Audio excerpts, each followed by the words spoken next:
Cargo ভিলেজের ঠিক এটা উত্তর প্রান্ত বলা হয়, উত্তর প্রান্ত যেখানে কুরিয়ার সেকশন ডিএচএল ফেডেক্স টাইপের এরকম আন্তর্জাতিক বেশ কয়েকটি কুরিয়ার সেকশনের বাইরে এখনও দাউ দাউ করে আগুন জ্বলছে, অর্থাৎ ভবনের বাইরে, ভবনের ভেতরে পুড়ে শেষ, ভবনের বাইরে দাউ দাউ করে জ্বলছে। এবং তারই বাম পাশে যদি একটু আস্তে আস্তে আপনাকে দেখাতে চাই, বাম পাশে যে এটা হচ্ছে মূল কার্গো সেকশন, অর্থাৎ কুরিয়ার সেকশনের শেষ এবং কার্গো সেকশনের শুরু যে প্রান্তটা ভবনের ভেতর থেকে আগুন লিক করছে আমরা দেখতে, কালো ধোঁয়ার ভেতরে আপনি যদি একটু আগুন দেখতে পান, এই অংশটি হচ্ছে কেমিক্যাল গোডাউন বলা হয়। অর্থাৎ জরুরি ভিত্তিতে যে কেমিক্যাল, বিভিন্ন ইন্ডাস্ট্রিয়াল কেমিক্যালগুলো আসে, কেমিক্যাল স্যাম্পল আসে, সেই স্যাম্পলগুলো রাখা হয় এই বরাবর। এখন এখানের যে ব্যবসায়ীরা আছেন তারা ধারণা করছেন যে এখানে কেমিক্যাল গোডাউনটির ভেতরে যদি কেমিক্যাল বিস্ফোরণ ঘটে বা কোনো একটা অঘটন ঘটে তাহলে এই আগুন আরও দ্রুত ছড়িয়ে পড়বে। এবং এই যে ভবনের যে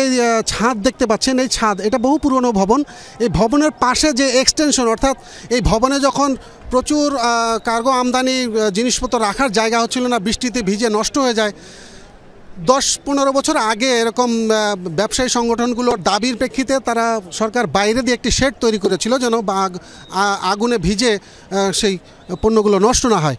কিন্তু সেই আউটসাইডের যে কার্গো শেডটি আমরা দেখতে পাচ্ছি অতিরিক্ত, সেই শেডটি পুড়ে শেষ হয়ে গেছে।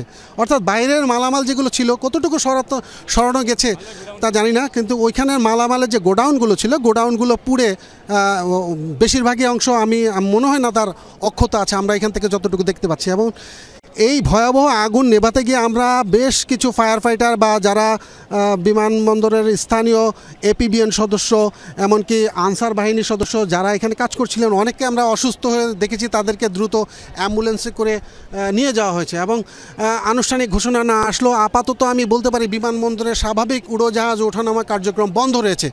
আপনি যদি দেখেন যে কার্গো ভিলেজের যে কুরিয়ার সেকশনের এই উত্তর প্রান্তে যেখানে আগুন লেগেছে, আগুন দাউ দাউ করে নিবানো হচ্ছে, কিন্তু আগুনে পুরো কালো ধোঁয়া ছেয়ে গেছে। সেখানে বিমান বাংলাদেশ এয়ারলাইন্সের দুটি বোয়িং আমরা দেখতে পাচ্ছি, সেই আগুনের যখন আগুন লেগেছে তার আগে থেকে তারা ওখানে টেক অফের জন্য ওয়েট করছিল। অর্থাৎ উত্তর প্রান্তে যেখানে টেক অফের ঠিক আগ মুহূর্তে বিমানগুলো সিগন্যালের অপেক্ষায় থাকে, সেখানে বোয়েল 777, 787 আমরা দুটো বোয়িং, সেখানে 1 ঘন্টারও বেশি সময় হবে সেখানে আমরা দেখছি, কারণ তারা এখনও অনুমতি পায়নি। অর্থাৎ এখানে বিমান উড্ডয়ন এবং অবতরণের অনুমতি আপাতত বন্ধ রয়েছে। সেই বন্ধ কার্যক্রম যতক্ষণে আগুনের নেভানো কার্যক্রম বা আগুন পুরোপুরি নিয়ন্ত্রণে না হয় হয়তো সে পর্যন্ত ওয়েট করছে। কিন্তু আমরা যদি আপনাকে একটু আসার কথা দেখতে চাই, এই গোডাউনের ঠিক দক্ষিণ প্রান্ত, অর্থাৎ এই কার্গো ভিলেজ বলা হয়, কার্গো ভিলেজের দক্ষিণ পাশে মাঝে বিমান বাংলাদেশ এয়ারলাইন্সের দুটি স্থাপনা আছে, একটি বিএফসিসি অর্থাৎ ফ্লাইট ক্যাটারিং সার্ভিস যেটা, সেইটা, তারপরে বিমান অপারেশনসের যেই ভবনটি, এটির পরেই কিন্তু মূল টার্মিনাল 1 এবং 2।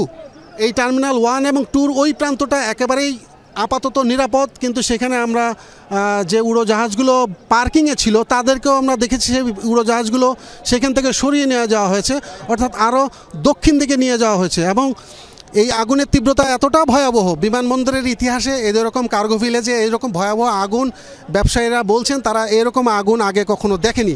অর্থাৎ আমরা নিজেরাও এরকম আগুনের খবর বহুদিন পাইনি। এই আগুন নেভানোর জন্য শুরুতেই বিমান বাহিনীর কুর্মিটোলা বিমানবন্দর থেকে অর্থাৎ ভেতর থেকে দ্রুত আসার যে সুযোগ সেটি শুধু বিমান বাহিনী, সেনাবাহিনী এবং নৌবাহিনী তাদের পক্ষে সম্ভব, তারা এসছে। এবং বাইরে ঢাকার বিভিন্ন ফায়ার স্টেশনে যে গাড়িগুলো আছে, ফায়ার ব্রিগেডের গুলিস্তানের যে হেডকোয়ার্টার, মিরপুরের যে হেডকোয়ার্টার, সেখান থেকে উত্তরা, সবগুলো ইউনিট এখানে এসছে। 20 থেকে 25-26টি ইউনিট আমরা গুনতে পেরেছি, তারা এই আগুন নেভানোর কাজ করছেন। এবং আগুনের যে ভয়াবহতা, আমরা কালো ধোঁয়া দেখতে পাচ্ছি, অর্থাৎ এই কালো ধোঁয়ার লক্ষণ বলা হয়, এই কালো ধোঁয়ার নিচে দাউ দাউ করে আগুন জ্বলে। সেই আগুনের দাউ আগুনের উপরের ধোঁয়ার অংশটা এরকম কালো হয়ে থাকে, সেটা প্রাথমিকভাবে আমরা না দেখতে পারলেও বুঝতে পারছি ভেতরে দাউ করে আগুন জ্বলছে। এবং সেটা ভেতরে গরমের তীব্রতা, গরমের ভয়াবহতা এতটাই বেশি, ফায়ার কর্মীরা তারা আগুনের খুব কাছে যেতে পারছেন না, এবং তারা বারবার এসে আমাদেরকে আমরা হ্যান্ড মাইকে বলতে শুনেছি যে তারা খাবার পানির সংকটে ভুগছেন, খাবার পানির সহায়তা চাচ্ছেন। ভেতরে পুরো বিমানবন্দরে এখন ইলেকট্রিসিটি, বিমানবন্দরের আশপাশের সমস্ত বিদ্যুৎ ব্যবস্থা নিষ্ক্রিয় করে রাখা হয়েছে।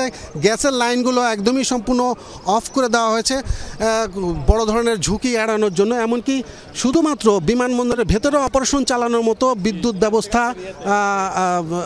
সেগুলো সচল রাখার চেষ্টা করা হচ্ছে।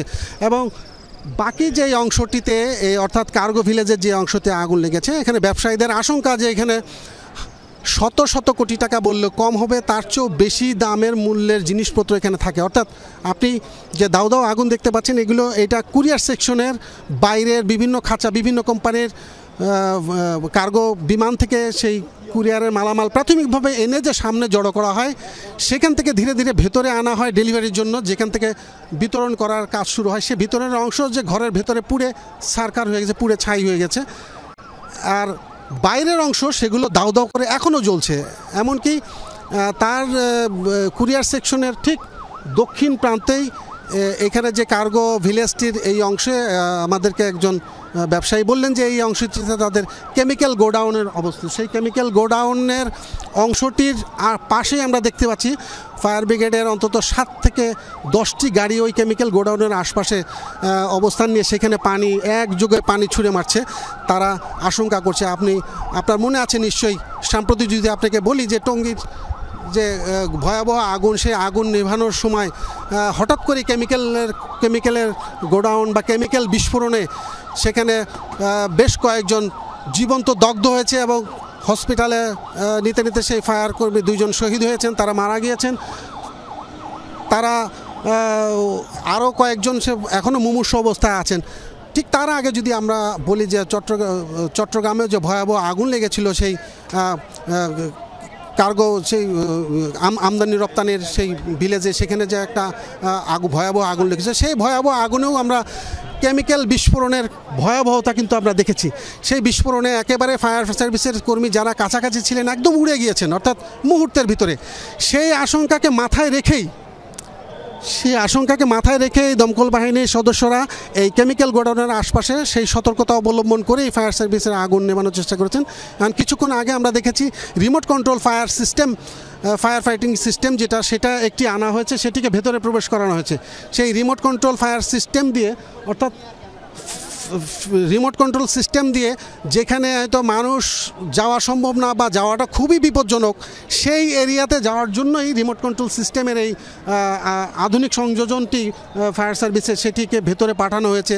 আমরা জানি না সেটি দিয়ে কতটুকু কার্যকর করা হচ্ছে, ভেতরের কি হচ্ছে আমরা আপাতত আপনাদের দেখাতে পারছি না। কিন্তু বাইরের যে দাউ দাউ অবস্থা দেখছেন, শাহজালাল বিমানবন্দরের ইতিহাসে এটি বলা হচ্ছে সবচেয়ে ভয়াবহ আগুন। এবং এই আগুনের আগে ব্যবসায়ীরা বারবার বলেছেন, এবং এর আগে মূল টার্মিনাল ভবনে যে কবার আগুন লেগেছে, এবং এখানে ছোটোখাটো আগুন কিন্তু প্রায় লেগে থাকে, যেটা তাৎক্ষণিকভাবে নিবানো সম্ভব হয়। কিন্তু এরকম বড় ধরনের আগুন লাগলে যে আগুন নিরাপত্তা ব্যবস্থা সেগুলো একেবারেই নেই বললেই চলে, অপর্যাপ্ত বললে কম হবে, নেই বললেই চলে। কারণ এই ধরনের একটা আন্তর্জাতিক বিমানবন্দরে আগুন নির্বাপন ব্যবস্থা এতটাই নাজুক, যেটা বারবার চোখে আঙুল দেওয়ার পরও তারা এই ব্যবস্থাটা নেওয়া হয়নি। হয়তো তাৎক্ষণিকভাবে সেই ব্যবস্থা থাকলে একদম শুরুর দিকে যে আগুনের সূত্রপাত তখনই নেভানো সম্ভব ছিল। এবং সেই কারণেই পুরো কার্গো ভিলেজের বাইরের অংশ পুড়ে ছাই, ভেতরে যে কালো ধোঁয়ার কুণ্ডলী আমরা দেখতে পাচ্ছি। আমাদের আশঙ্কা হয়তো ভেতরের দিকেও যেই আগুনের আমরা লেলিহান শিখা দেখতে পাচ্ছি, ভেতরে কতটুকু মালামাল রক্ষা পেয়েছে আমরা বলতে পারছি না। তবে আপাতত যেই ক্ষতিটা হয়েছে, যে শুরুর কথা হচ্ছে আন্তর্জাতিক ব্যাপারে সব ধরনের ফ্লাইট ওঠানামা একদমই বন্ধ দেখতে পাচ্ছি।